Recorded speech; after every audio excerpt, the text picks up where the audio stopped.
कजरा चोरैलू, कौने फूलवा से खुशबू मंगैलू, कौने बदरा से कजरा चोरैलू, कौने फूलवा से खुशबू मंगैलू। वे धानी किए हो धानी जिया छछनावे लछगन दुनिया पागल कैले बा।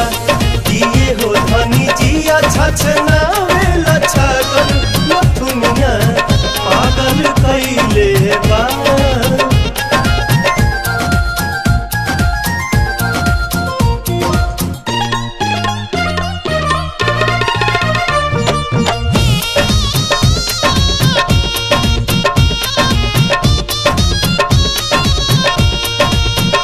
जब से दिल में बना ले बाड़ू तू घर, हर जगह अब तयावेलू तू ही नजर।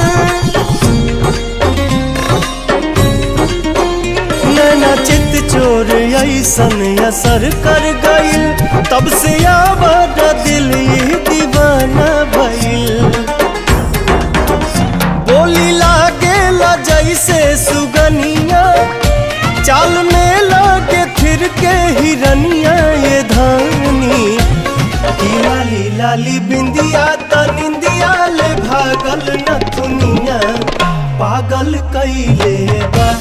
किए हो धनी जिया छछनावे लछगन न दुनिया पागल कैले बा।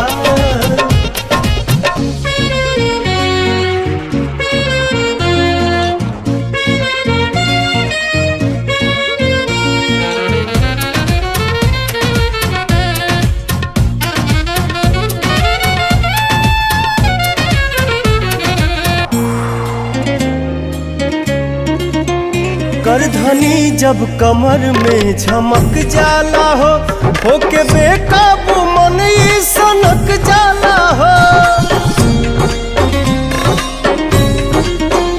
हर अदा हर कला से सहेजल हऊ, हमरा लारानी धरती पे भेजल हऊ।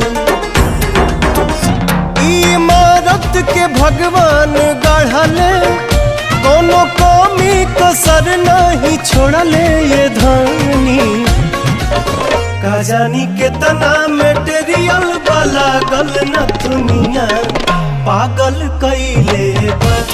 किए हो धनी जिया छछना